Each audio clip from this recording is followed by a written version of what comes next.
Di luar angkasa, kegelapan pekat di antara titik-titik cahaya menyilaukan menjalankan tugasnya dengan baik, yaitu menyembunyikan lubang hitam yang menganga, lapar, dan menakutkan. Kegelapan itu membuat para astronom kesulitan mencari informasi detail tentang monster luar angkasa ini. Saat mencapai akhir hidupnya, bintang yang kuat dan masif tidak bisa menghilang begitu saja. Salah satu skenario yang paling memungkinkan adalah sang bintang kehabisan bahan bakar nuklirnya. Lalu dalam kilatan cahaya yang menyilaukan, sang bintang akan kolaps akibat gravitasinya sendiri. Jika ukurannya cukup besar, bintang itu akan berubah menjadi lubang hitam. Ada lubang hitam hipotetis bernama primordial. Ilmuwan tidak pernah mendapatkan bukti nyata soal keberadaan lubang hitam jenis ini. Lubang hitam seperti ini sangatlah tua dan terbilang kecil. Menurut standar lubang hitam, tentu saja. Para astronom meyakini lubang hitam ini bisa muncul beberapa milidetik setelah Big Bang atau ledakan dahsyat. Saat itu, bintang dan galaksi masih belum ada. Artinya, lubang hitam primordial mungkin menjadi saksi seluruh sejarah alam semesta. Saat ini, kemungkinan besar lubang hitam primordial terkecil sudah menguap. Tapi yang lebih besar masih bisa tersebar di suatu tempat di luar angkasa. Tapi bagaimana lubang hitam primordial bisa terbentuk? Awalnya, luar angkasa tidak seperti sekarang. Di beberapa area, suhunya lebih panas. Di area lain, lebih sejuk. Sementara di beberapa area lain lagi, sangat padat. Para ilmuwan meyakini, titik-titik yang padat ini bisa kolaps menjadi lubang hitam primordial. Tapi, apa yang paling aneh? Ukuran lubang hitam seperti ini mungkin sangat kecil, karena muncul tepat setelah Big Bang. Makin lama, sebuah lubang hitam terbentuk, makin besar ukurannya. Perbedaan massa antara lubang hitam yang lebih tua dan lebih kecil dengan yang lebih muda dan lebih besar sangatlah jauh. Ibaratnya, massa benda yang 1000 kali lebih besar daripada matahari dibandingkan dengan massa permen jeli. Bisa terbayang perbedaannya kan? Ada teori yang mengatakan lubang hitam primordial sebenarnya adalah materi gelap.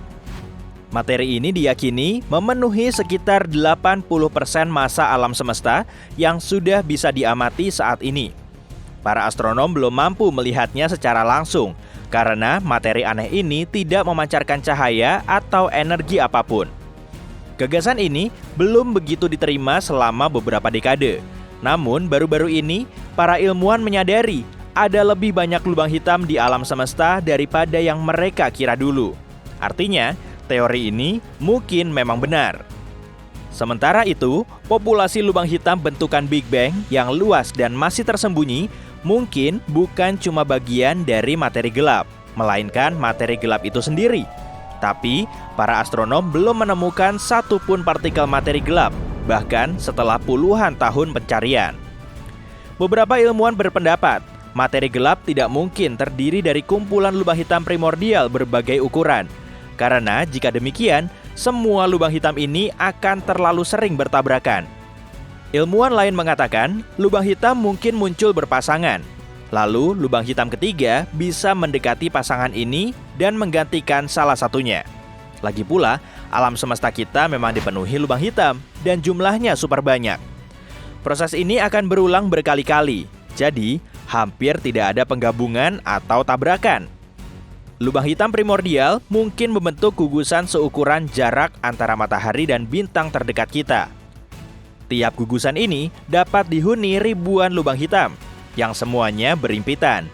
Monster lubang hitam bermassa 30 matahari mungkin terletak di tengahnya, dengan lubang hitam kecil lain yang menempati sisa ruang yang ada. Gugusan semacam ini bisa menempati area manapun yang dianggap astronom sebagai materi gelap. Tapi sejauh ini, semua itu masih sekadar teori menarik, dan beberapa ilmuwan belum mendukungnya. Masih dibutuhkan lebih banyak data. Perilaku lubang hitam terkadang mirip gunung berapi galaksi masif yang dari waktu ke waktu meletus. Tapi alih-alih memuntahkan lahar, lubang hitam menghasilkan energi dalam jumlah besar yang membentuk lubang menganga pada materi dan gas di sekitarnya. Belum lama ini, para ilmuwan menemukan salah satu kawah terbesar di alam semesta. Teleskop radio dan sinar X mendeteksi lubang hitam supermasif yang menyala bertahun-tahun lalu. Ini terjadi di gugusan galaksi yang jaraknya sekitar 390 juta tahun cahaya dari bumi. Kawah yang terbentuk, yang sebenarnya adalah lubang yang terbentuk di dalam gas panas gugusan, bisa memuat 15 galaksi Bima Sakti. Wow! Baru-baru ini, para astronom mendapati bahwa salah satu bintang paling masif di area itu mungkin baru saja lenyap. Bintang itu dulu melayang di luar angkasa sejauh 75 juta tahun cahaya dari bumi. Para ilmuwan biasanya tidak bisa melihat satu persatu bintang dengan jelas jika jaraknya sejauh ini, kecuali jika ukurannya super besar, seperti yang sedang kita bahas. Ukurannya sangat besar dan bersinar 2,5 juta kali lebih terang daripada matahari kita. Sebelumnya, para astronom melihat cahaya bintang ini pada tahun 2011. Tapi saat dilihat lebih dekat beberapa tahun kemudian, para astronom tidak bisa menemukannya. Bintang sebesar itu biasanya hilang dalam bentuk supernova super terang. Tapi kali ini tidak. Itu masih membuat para ilmuwan bingung. Ada teori yang menyebutkan bintang itu kolaps menjadi lubang hitam dan ini terjadi tanpa memicu supernova terlebih dulu. Proses ini memang bisa dialami bintang-bintang yang mendekati akhir hidupnya, tetapi amat sangat jarang. K2141b adalah planet yang berada di luar tata surya kita. Sekilas bentuknya tidak jauh berbeda dengan bumi. Ada lautan cair yang menguap menjadi awan, mengembun, dan kembali ke permukaan dalam bentuk hujan. Tapi alih-alih air, semua terjadi pada batu. Permukaan eksoplanet ini ditutupi lautan lava sedalam puluhan kilometer. Suhu di K2141b mencapai 2760 derajat Celcius pada siang hari. Itu cukup panas untuk menguapkan magma di lautan ke atmosfer.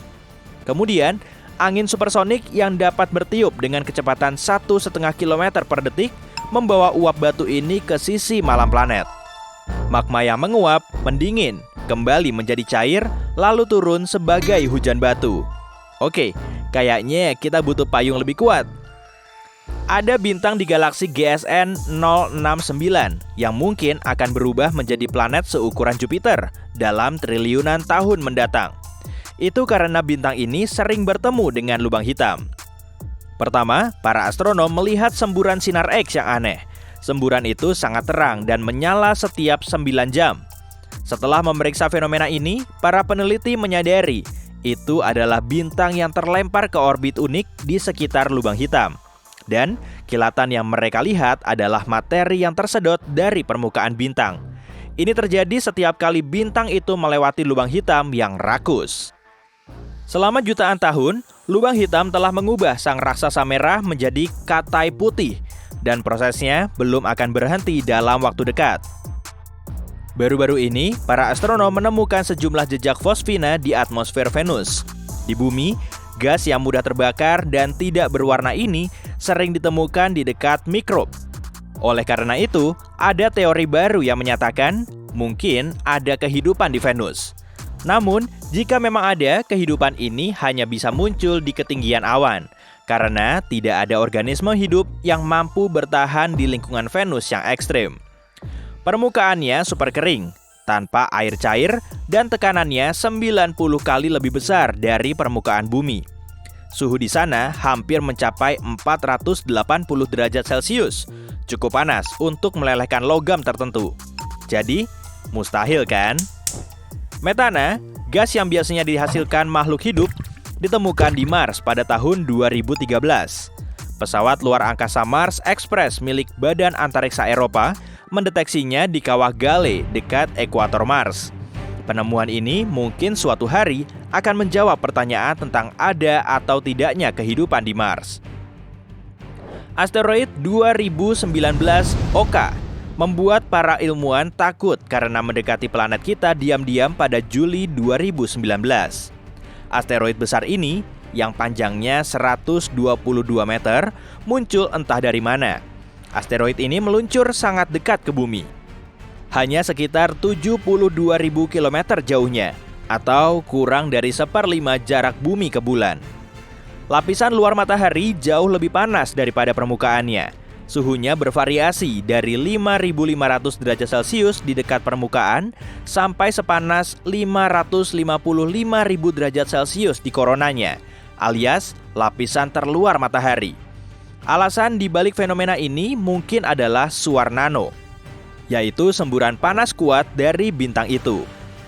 Teori lain menyalahkan lapisan yang terletak tepat di bawah permukaan matahari. Lapisan ini sepertinya menghasilkan medan magnet yang lemah, sehingga saat meninggalkan matahari, energi dari lapisan ini memanaskan koronanya dalam bentuk lapisan cabang dan akar magnetis. Bulan mungkin masih terus menyusut. Diameter satelit alami planet kita ini berkurang 45 meter dibanding beberapa ratus juta tahun yang lalu. Jika bagian dalamnya terus mendingin, ini mungkin dapat menjelaskan gempa yang mengguncang permukaan bulan. Pada tahun 2019, InSight milik NASA yang punya misi mempelajari interior Mars mencatat gempa Mars yang pertama kali terjadi. Gempa ini datang dengan cepat, sekitar 2 guncangan per hari.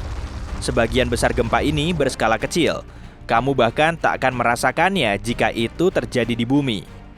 Sejauh ini, lebih dari 300 gempa Mars telah terdeteksi. Itu adalah gempa pertama yang terjadi di objek luar angkasa selain bumi dan bulan. Fenomena misterius lain yang ditemukan oleh misi ini adalah gelombang magnetis aneh yang terjadi setiap tengah malam di sekitar InSight. Masih belum jelas dari mana asal gelombang ini. Mungkin setelah tengah malam, makhluk Mars mulai berjalan-jalan. Mungkin saja. Atmosfer Pluto jauh lebih tinggi di atas permukaannya dibanding, katakanlah, bumi. Atmosfer Pluto juga punya lebih dari 20 lapisan yang semuanya super dingin dan padat. Oh, aku baru ingat. Bulan kita juga punya sesuatu semacam atmosfer, namanya eksosfer, yang terdiri dari helium, neon, dan argon. Eksosfer ini 10 triliun kali lebih tipis dibanding atmosfer bumi. Amat sangat tipis.